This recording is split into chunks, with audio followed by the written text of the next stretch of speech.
Hi friends, जय जगन्नाथ।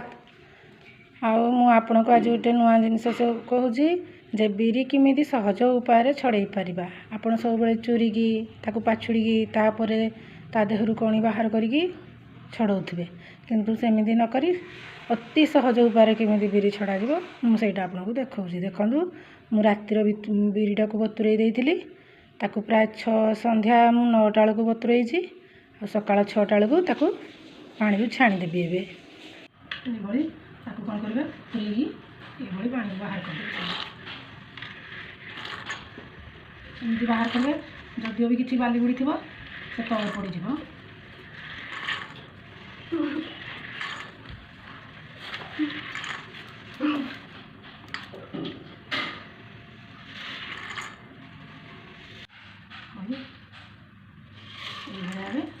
बाहर करदेव।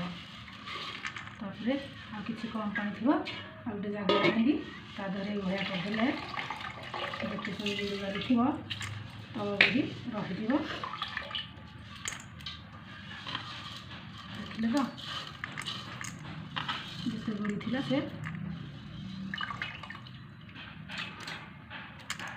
ये कर सारापर ताको आम कौन करवा ना शिଳରେ चुरिबा। देखो मु आनिली ताको आम अल्प अल्प करी रखा शिଳରେ तापर धीरे धीरे मड़ेदेवा।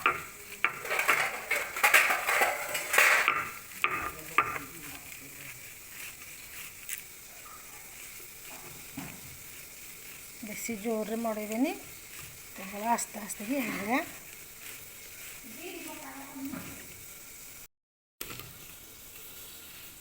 ये करदे।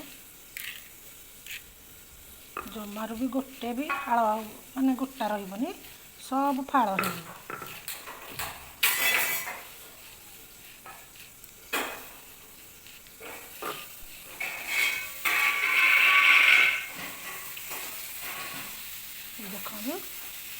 गला।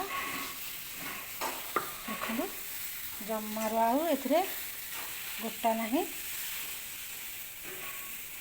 सब छाड़ जाइए टिके भी कणी बाहर। देखो फ्रेंड्स मुझे बाटी साइली ताको टिके टिके रगड़ी देगी ता देहरु एकदम सब दी फाड़ हो जाए टिके भी चुना हैनी। तापर एबे आमे ता देहरे पानी ढाली दबा। देखिले तापर एमती करदबा। देखो कौन है ना सब चुपा ये बाहर की पलि आसो ताको एमती उपरी की आपन छाणीदेवे। ये किसी गोटे भी रही।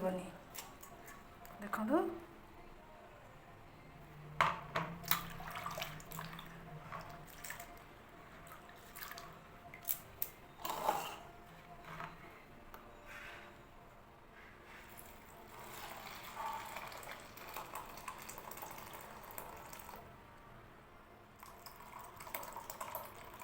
देखिले तो वो भाया छाड़ीगला गोटे थर ये छाड़ी जाइए। तो आउ टिके रहा आउ टिके पानी पुणी एमती पानी 2-4 थर देदेले आमर फुल छाड़ी जीव। देखो ये गला आमर 5 मिनिट मध्य लगभग आपन को बिरी छड़ाई आराम से छाड़ीगला। चाहे ये गोटे पटे रही जाइए ताकू भी किसी दरकार ना कारण अत्यधिक रही बिरी फेण हुए गुड़ा को भी चाहिए टे मागले से छाड़ आपणकर ये जो बिरीटा फाड़ करके चूरी की फाड़ करके बतुरेबे एत जोर एत परिष्कार हेनी कि एमती छाड़ी एत जोर धड़ा रही ता भर बहुत किसी रही सहज नुहे मैंने पाछुड़ तापर पुणी ता देहरे केतरे कणीज कि ये कौन हम आपंकर चाउल टी अधिका लगे। चूड़ा बिरी कम चाउल लगे कि ये बिरी बेसी चाउल लगे जदि चकुड़ी करेंगे। आउ फ्रेंड्स देखिले तो 5 मिनिट भितर आपन चाहिए 5 मिनिट भितर ही चोपा छड़ीदेवे। आउ आपन वीडियो निश्चय भल लगी लाइक करेंगे, सब्सक्राइब करेंगे, आउ नुआ नुआ वीडियो देखा चेष्टा करेंगे।